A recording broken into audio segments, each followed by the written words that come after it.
cardboard against skin, hunger gnawing somewhere deep inside a 13-year-old's stomach that was dinner most nights on the streets of General Santos City. Decades later, that same stomach would absorb punches from the world's fiercest boxers, never once forcing him to the canvas for long. 8 different weight divisions, 10 world titles. 0 other fighters have ever matched it. Tonight, my friend, we walk those streets before we ever step inside a boxing ring. Quick question before we start.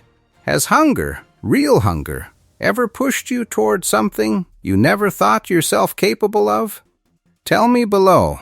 Emmanuel de Pedron Pacquiao arrived on December 17, 1978, inside a small hut in Kibawe, a farming town on the island of Mindanao. His family couldn't always afford rice, a staple most Filipino households take completely for granted. Meals sometimes meant whatever scraps appeared, nothing guaranteed, nothing promised. 6 siblings shared that same uncertainty. His mother worked tirelessly, stretching whatever income existed across too many mouths. Then, when Manny reached 6th grade, everything shifted further. His parents separated after his mother discovered his father's infidelity. The household that had already struggled now carried even heavier weight, distributed across fewer shoulders. Education became a luxury nobody could sustain. Manny dropped out of school for good, choosing survival over textbooks. Rice, shelter, basic necessities, these mattered more than lessons any classroom could offer. At an age when most children worry about homework, Manny worried about whether dinner would exist at all. He tried everything imaginable, selling donuts along dusty roadsides, peddling cigarettes to strangers passing through town, repacking garlic into smaller portions, reselling them for whatever coins people offered. Construction work occasionally appeared, backbreaking labor for a boy barely into his teenage years. Nothing felt beneath him. Nothing could afford to feel beneath him. At 14, Manny made a decision that would alter everything. He left his mother's house, stowing away aboard a ship bound for Manila, hoping the capital might offer opportunities his hometown simply couldn't provide. What waited there wasn't comfort. It was concrete, cardboard, and open sky serving as shelter more nights than he could count. He slept rough across General Santos city streets during this period too, folding cardboard into makeshift bedding, fighting exhaustion and hunger with equal determination. Nearly 6% of Filipino children grow up orphaned. Nearly 40% of the entire population survives inside deep poverty. Manny's story wasn't unusual for his homeland, it was devastatingly common. One voice among millions facing identical circumstances. Yet somewhere inside that struggle, boxing found him. His uncle had built a makeshift gym at home, simple equipment, simpler ambitions. Manny began training there in 1990, discovering that his body, toughened by years of hard labor and harder hunger, absorbed punishment differently than other boys his age. Pain felt familiar already. Fighting simply gave that same ache a purpose. Local fiestas offered small boxing tournaments, modest prize money attached to victory. Winners earned roughly $3 American, losers earned barely $2. Small sums by any global standard, yet enormous within Manny's world. That money bought rice. That money helped his mother survive another week. Nobody watching a scrawny, undersized teenager fighting for pocket change imagined what waited ahead. But something inside him had already decided that hunger would become fuel, not defeat. The dream he remembered clutching tightest wasn't fame or fortune. It was simpler than that, a table overflowing with food, his family finally eating until satisfied. That dream would soon collide with professional boxing, and nothing about his rise would happen slowly. Manila offered no guarantees, only possibility. Manny arrived carrying almost nothing beyond determination and a body already conditioned by years of physical hardship. Professional boxing wasn't glamorous inside these circles. It was survival wearing gloves instead of a street vendor's apron. January 22, 1995 marked his professional debut. 16 years old, competing as a junior flyweight, one of boxing's lightest weight classes. Most 16-year-olds worried about school exams. Manny worried about whether victory that night meant food the following week. Early fights carried enormous risk relative to their reward. Purses remained small, opponents remained unpredictable, and injuries could end everything instantly for a fighter without financial safety nets. Manny fought anyway, absorbing lessons that no gym could teach quite as effectively as genuine desperation. His raw power became impossible to ignore quickly. Where technique stayed unpolished, aggression compensated completely. Opponents discovered that this undersized fighter from Mindanao hit considerably harder than his frame suggested possible. Promoters started noticing. Crowds started gathering specifically to watch him. Progress arrived unevenly at first, victories mixed alongside painful lessons, but something separated Manny from countless other hungry fighters chasing identical dreams. He never stopped moving forward, literally and figuratively, pressuring opponents relentlessly until openings appeared. Boxing analysts would later call this his defining trait: perpetual pressure, refusing stillness even when strategy suggested caution. By the late 1990s, his reputation extended well beyond the Philippines. International promoters recognized something rare unfolding: a fighter capable of moving between weight divisions with a fluidity almost unheard of in professional boxing. Most fighters specialize in a single weight class, their bodies calibrated precisely for one specific range. Manny's body seemed to defy that convention. He won his first world title in 1998, claiming the WBC Flyweight Championship. Home audiences erupted. A boy who once sold donuts along dusty roads now held a genuine world title, tangible proof that circumstances of birth didn't have to dictate destiny permanently. But Manny wasn't finished climbing. Each successive weight class brought fresh challenges, opponents larger, stronger, more experienced. Conventional wisdom suggested fighters should remain within comfortable divisions, avoiding unnecessary risk against bigger competitors. Manny ignored convention outright, chasing something far more ambitious than a single championship belt. Throughout the early 2000s, victories accumulated across multiple weight divisions, an achievement so unusual that boxing historians began tracking it separately from ordinary championship counts. Featherweight, super featherweight, lightweight, each triumph expanded what people believed possible for a single fighter's career trajectory. Filipino streets began emptying whenever Manny fought internationally, families gathering around television screens instead, whole neighborhoods falling silent except for collective gasps and cheers.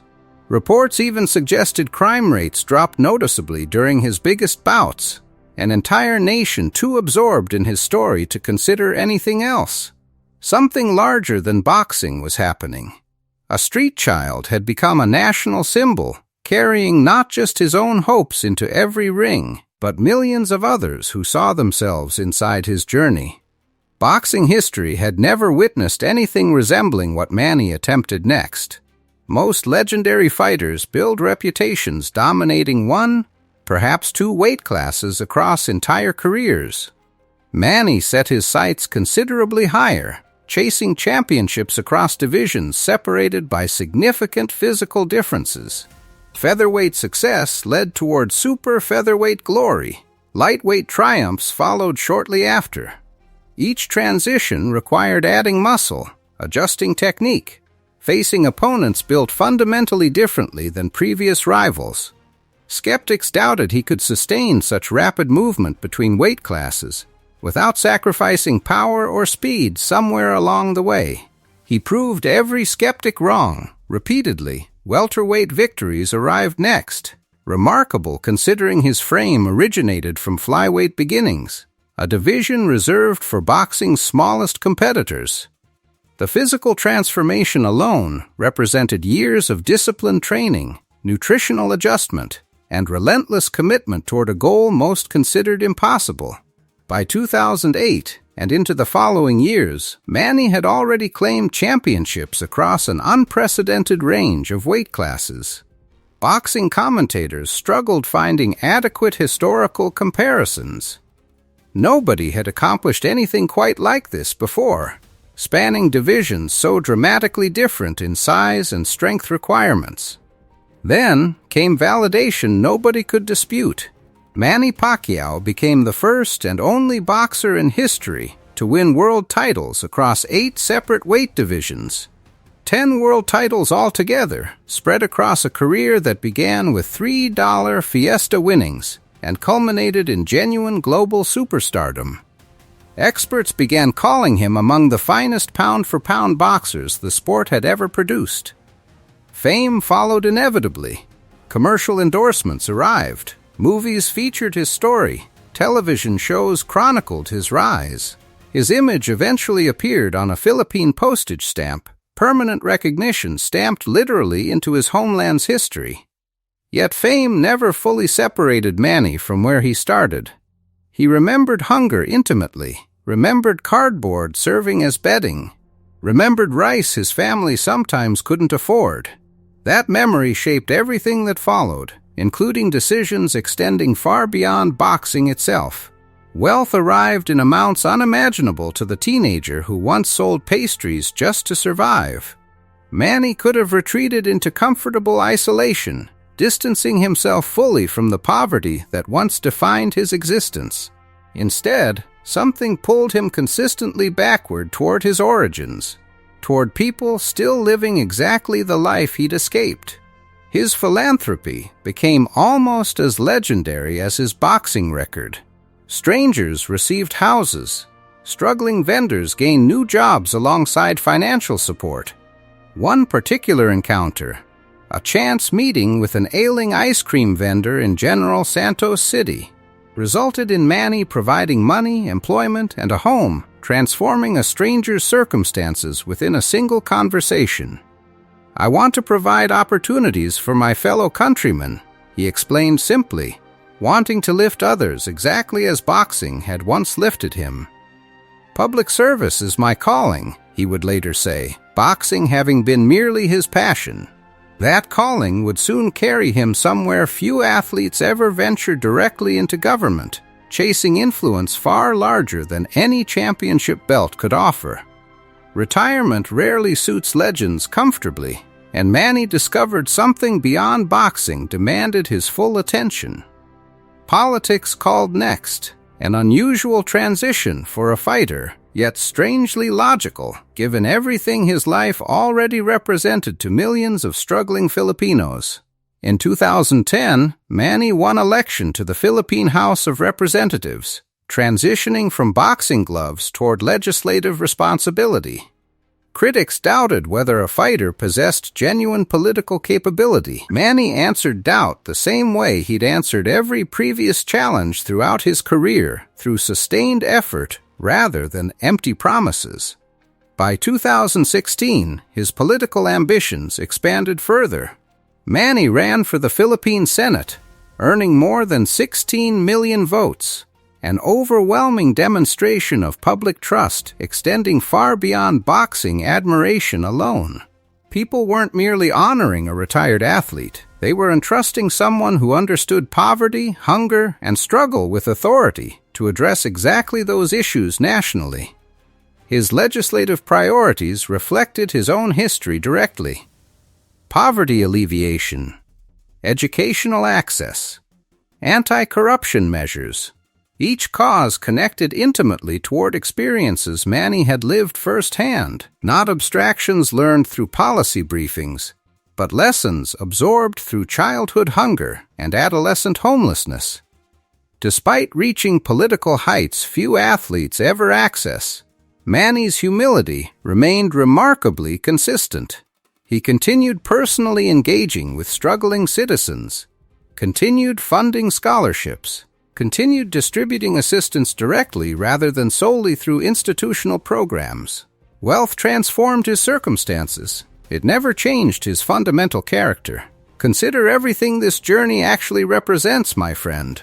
A boy who once slept on cardboard, who once sold cigarettes and repacked garlic just to help his mother afford rice, eventually stood among his nation's most powerful legislators, wielding influence capable of reshaping entire communities. That transformation didn't happen through luck alone.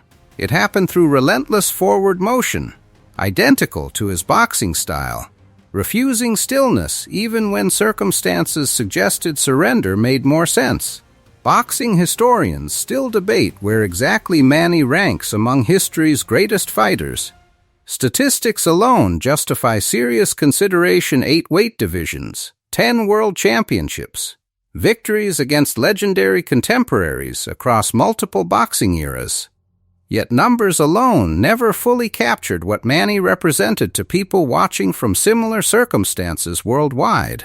He proved something far larger than athletic achievement, that circumstances of birth, however difficult, however seemingly fixed, don't have to dictate someone's entire trajectory. Hunger can become motivation instead of destiny. Homelessness can become temporary rather than lasting. A single dream, however modest, perhaps just a table overflowing with food, can eventually expand into something transforming a whole nation's sense of possibility. Manny never forgot the streets that shaped him.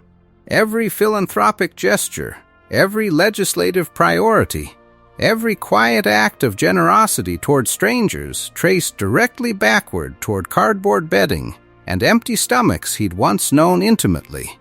Success never erased that memory.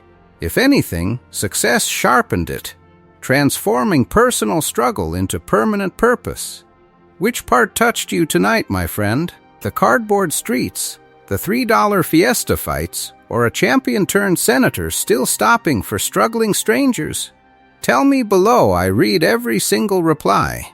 Until next time, take care of yourself.